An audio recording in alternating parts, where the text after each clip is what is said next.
Sir Kommineni గారు నమస్తే sir, మీకు నమస్తే. ప్యానెల్లో పెద్దలకి అట్లా సాక్షి ప్రేక్షకులకి. అంటే ఆ, ట్రైనింగ్ క్యాంప్స్ నడుపుతా ఉంటాం సార్ పార్టీల్లో జనరల్ గా. ఓ, సో ఆ పత్రిక ద్వారా ఒక ట్రైనింగ్ క్యాంప్ ఆ తెలుగుదేశం పార్టీ కార్యకర్తలకి ఇవ్వదలిచారేమో అనిపించింది. ఎందుకంటే ఇది ఎక్కడ నోటీస్ చేశామంటే, సహజంగా తెలుగుదేశం వాళ్ళ యొక్క ట్రెండ్ ఎట్లా ఉంటదంటే, మంచి అయినా చెడైనా ఇవే మంచి చెడు కాదులే, చెడు మాట్లాడితే ఓకే, కానీ మంచి అయినా కూడా పార్టీ నుంచి గనక ఒక లీడర్ అప్పుడు దాకా అద్భుతంగా ఆ పార్టీ కోసం కష్టపడి తనకేదో అన్యాయం జరిగిందని ఒక లీడర్ గనక బయటికి రావడం జరిగితే, ఇక ఆ లీడర్ మొత్తం ఎక్కడ లేని బుడదంతా పూసేసి దాన్ని ఆ లీడర్ని ఇమ్మీడియట్ గా డిజోన్ చేసుకునే కార్యక్రమం సహజంగా తెలుగుదేశం పార్టీలో జరుగుతుంది. సో దానికి భిన్నంగా మొన్న జీవీ రెడ్డి రాజీనామా చేసినప్పుడు కార్యకర్తలు మొత్తం చంద్రబాబు నాయుడిని ఎప్పుడైతే రివోల్ట్ అయ్యి చంద్రబాబు నాయుడికి అగెనెస్ట్ గా 80% మాట్లాడారో, సో అంటే అది యాక్చువల్ గా అక్కడ ఉన్న సఫకేషన్ ని ప్రతి కార్యకర్త ఏదైతే ఫీల్ అవుతున్నాడో, ఏదో జరిగిపోతే చంద్రబాబు గారు వస్తే తెలుగుదేశం కార్యకర్తలకు అనుకుంటే ఏమీ జరగకపోయినప్పుడు తెలుగుదేశం కార్యకర్త మనోభావాలను ఏదైతే బయట పెట్టారో, సో మీరు అట్లా మాట్లాడొద్దు, బయటపడొద్దు, కడుపులో దాచుకోండి. మన సహజమైన ఇదేదైతే ఉందో దీనికి ఎగ్జాంపుల్ కూడా చెప్తాం సార్. ఎందుకు చెప్తున్నానంటే, యనమల రామకృష్ణుడు అనే వ్యక్తి లేకపోతే చంద్రబాబు నాయుడు ఆ రోజు ముఖ్యమంత్రి కాదు. సో అవును. అటువంటి యనమల రామకృష్ణుడు కూడా ఒక తప్పుని ఎత్తి చూపించినప్పుడు యనమల రామకృష్ణుడు గారిని ఎంత డిజోన్ చేసుకోవాలో పార్టీ అంత డిజోన్ చేసుకొని ఆ కార్యకర్తలు వాళ్ళ సహజ నైజాన్ని ప్రదర్శించినప్పుడు, గవర్నమెంట్ లోకి వచ్చిన తర్వాత ఈ కార్యక్రమంలో సహజ నైజాన్ని విడిచిపెట్టి పార్టీ చేసింది తప్పు, పార్టీ స్టాండ్ తప్పు అని కార్యకర్తలు నిజమైన మనోభావాన్ని వ్యక్తపరిచినప్పుడు, ఇదేదో పార్టీకి దెబ్బతలే విషయంగా ఉంది అని చెప్పి ఆ పత్రిక ద్వారా వాళ్ళకు ఒక అంటే ట్రైనింగ్ సెషన్ నడిపి, మొత్తం మీద ఎల్లో మీడియా కానీ తెలుగుదేశం కార్యకర్తలు కానీ జగన్ మళ్ళీ అధికారంలోకి వస్తాడని నమ్ముతున్నట్లే కదా ఈ లెక్కన. అందుకనే కదా ట్రైనింగ్ సెషన్ స్టార్ట్ చేశారు. మనం మాట్లాడాల్సింది ఈ కార్యక్రమం కాదు, ఆ, మనం మాట్లాడాల్సిన పద్ధతి వేరే. ఒకవేళ అబద్ధాలు గబుక్కున చెప్పాలి. ప్రతిపక్ష సో అధికార పక్షంగా మనం తప్పు చేసినా సరే బయటపడి మాట్లాడొద్దు, మీరు ఈ రకంగా మాట్లాడాలని ఒక డైరెక్షన్ ని ఆ పత్రిక ద్వారా టీడీపీ కార్యకర్తలకు ఇచ్చే కార్యక్రమం మనకి అక్కడ స్పష్టంగా కనపడతా ఉంది కదా కొమ్మినేని గారు. రైట్. తిలక్ గారు మీరేమంటారు? చాలా అందరూ ఆశ్చర్యపోతున్నారు, ఏంటి ఇంత భయపడిపోతున్నారు ఈ ఎల్లో మీడియా కానీ తెలుగుదేశం కార్యకర్తలకి డైరెక్ట్గా కరపత్రం కంటే ఘోరంగా రాసినట్లని కానీ కొందరు వ్యాఖ్యానిస్తున్నారు. మీరేమంటారు? అంటే ఇది ఇండైరెక్ట్గా తెలుగుదేశం తరఫున చంద్రబాబు గారి తరఫునే కదా రాసినట్లు. రాజశేఖర్ గారు ఇంతకు ముందు చంద్రబాబు నాయుడు గారు ఏ తప్పులు చేస్తున్నాడు, లోకేష్ గారు ఏ తప్పులు చేస్తున్నాడు రాసింది ఆయన రాధాకృష్ణ గారే కదా. అవును. ఆయనకి చెప్పే అర్హత ఉందా అంటే ఏం లేదు. ఆయన ఆయన ఏంటంటే పెద్ద మనిషిలాగా రామోజీరావు చనిపోయిన తర్వాత రాజగురువు లాగా వ్యవహరించాలనుకుంటున్నాడు. అది సాధ్యం కావట్లేదు. అది ఏ టైంకి ఏది అవసరం అది చెబుతూ ఉంటాడు తప్ప అసలు కార్యకర్తలకు చెప్పే స్థాయి కానీ ఆ నైతిక ఇది కానీ ఉందా ఆయనకి? ఈయనే ఆరోపణలు చేస్తుంటాడు, ఈయనే విమర్శలు చేస్తూ ఉంటాడు. మళ్ళీ ఆయన కార్యకర్తలకు ఇట్లా చేయకూడదని చెప్తే ఈయన ఎవరు అసలు చెప్పడానికి?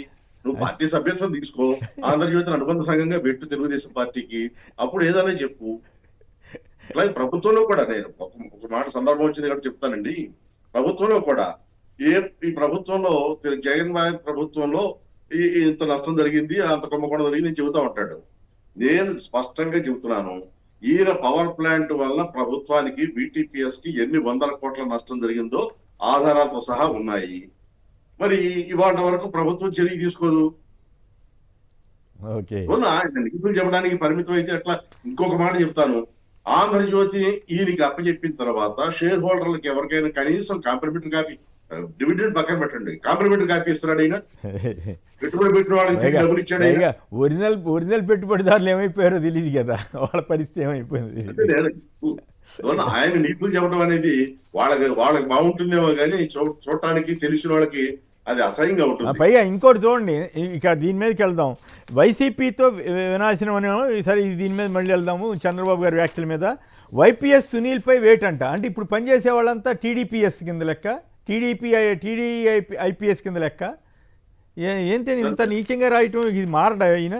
వైపీఎస్ సునీల్పై వేటు, సిఐడి మాజీ చీఫ్ను సస్పెండ్ చేస్తూ ప్రభుత్వ ఉత్తర్వులు. 6 సార్లు విదేశీ పర్యటనలు వెళ్ళారంట. ఒక దేశానికి వెళ్ళేందుకు పర్మిషన్ పొంది వేరే దేశానికి వెళ్తే ఆయన్ని సస్పెండ్ చేసేస్తారా? ఇంత దుర్మార్గంగా అంటే కేవలం ఇంకా వేరే అంశాలు ఏమి దొరక్క ఇట్లా చేస్తున్నారా వీళ్ళు? ఈ రకమైన దిక్కుమాల హెడ్డింగులు పెట్టడం అంటే ఇప్పుడు పనిచేసే ఐపీఎస్లు అందరూ టీడీపీ ఐపీఎస్లు అనుకోవాల్సిందేగా. సూటిగా ఒక మాట అడుగుతాను, ఈయన పర్మిషన్ లేకుండా వెళ్ళాడని సరే వాళ్ళ మాట వరుసకు వాళ్ళ ఆరోపణ ఒప్పుకుంటారు. చంద్రబాబు నాయుడు గారి పిఏ ఆ. శ్రీనివాస్ గారు పర్మిషన్ తీసుకుని ఫారెన్ పారిపోయాడు. ఎందుకు సస్పెన్షన్ ఎత్తేసి ఉద్యోగం ఇచ్చారు? దానికి జవాబు చెప్పాలి కదా. పర్మిషనే లేదు కదా. లేదు కదా అసలు. అదే ఇక్కడ సిఐడి వాళ్ళు పిలుస్తారేమో విచారణకి అని చెప్పి దాటిచ్చేశారు. అందుకే వెళ్ళిపోయాడు. వచ్చిన తర్వాత మళ్ళీ ఆయన సస్పెన్షన్ ఎత్తేసి వాడికి ఉద్యోగం ఇచ్చారు. వాళ్ళు చేసేదానికి చెప్పేదానికి అసలు పొంతన ఉండదు. తప్పులు చేసేది వాళ్ళే, ఎయిటి వాళ్ళ మీద బురదాలటం. ఇంకోటి కూడా చెప్పొచ్చు. మరి ఇంతకుముందు ఆయన సంజయ్ గారి మీద ఎవరి మీద ఫైర్ సర్వీసెస్ డీజీగా ఉండగా 1.7 crore ఏదో కంప్యూటర్ ల్యాప్టాప్లు కొనుగోలు అవకతవకలు జరిగినాయని చెప్పి సస్పెండ్ చేసేమో యాక్షన్ తీసుకోవడం చేశారు. ఆయన ఎంక్వైరీ చేసిన 100 కోట్ల కుంభకోణాల సంగతి మాట్లాడరేంటి? మాట్లాడరు. ఈడీ స్కాము ఇవన్నీ ఉన్నాయి కదా, సునీల్ కుమార్ వీళ్ళందరూ చేసిన మార్గదర్శి స్కాము, ఈడీ స్కాము, కుల విద్వేషాలు రెచ్చగొట్టిన నాయకుడి స్కాము, నాయకుడి మీద ఆరోపణలు, ఇవేమి పక్కన దోసేసి కొత్త కేసులు, పిచ్చి పిచ్చి కేసులన్నీ పెట్టడం, సస్పెండ్ చేయటం. ఆ కేసుల్లో ఎందుకు వీడు విచారణ అధికారులు వీళ్ళ మీద ఎందుకు సస్పెన్షన్లు, చర్యలు, ఇటువంటి ఆరోపణలు ఎందుకు చేస్తున్నారు? ఆ కేసులు ఎందుకు పక్కన పడేస్తున్నారు? వాటికి సమాధానం చెప్పాలి. అది చెప్పరు. చాలా విచిత్రంగా ఉంది ఈ ప్రభుత్వంలో. కరెక్టే. ఇంకోటి కొమ్మినేని గారు, ఒక్క నిమిషం మాట్లాడండి. అయిపోయింది మనం ఇంత చర్చిస్తున్నాం కానీ అంటే ప్రభుత్వం జర్నలిస్టులకి ఉత్తమ జర్నలిస్ట్ అవార్డు ఇవ్వటం వేరు. మహానాడులోకి వెళ్ళి కూర్చొని సన్మానం చేయించుకొచ్చిన జర్నలిస్టులు మనకి వాళ్ళ నీతి బోధనలు చెప్తా ఉంటే ఇవాళ వినాల్సిన పరిస్థితి ఇంత చర్చ నిజమే. మహానాడులో కూడా జర్నలిస్టులకి సన్మానాలు చేశారు కదా. ఎస్, ఆ మహానాడు అనేది ఒక పార్టీ కార్యక్రమం. ఆ పార్టీ కార్యక్రమానికి వెళ్ళి సన్మానాలు చేయించుకొచ్చి అక్కడ పారితోషికాలు అందుకున్న జర్నలిస్టులు ఇవాళ నీతి వాక్యాలు చెప్తా ఉంటే కొన్ని వేదికల పైన కూర్చొని, మీడియా వేదికల పైన అది మనం వినే పరిస్థితి ఉన్నప్పుడు ప్రజలు దాన్ని ఆ థిన్ లైన్ అర్థం చేసుకోవాలి. వీళ్ళు ఎందుకు పనిచేస్తున్నారు, ఎవరి కోసం పనిచేస్తున్నారు అనేది ప్రజలు దీని ద్వారా అర్థం చేసుకోవాలి కదా. సో ఇంత మనం బాధపడతా ఉన్నాం ప్రజలకు అన్యాయం జరుగుతుందని, కానీ వాళ్ళు క్లియర్ గా ఉన్నారు. అవును, వాళ్ళు క్లియర్ గా ఉన్నారు. రైట్.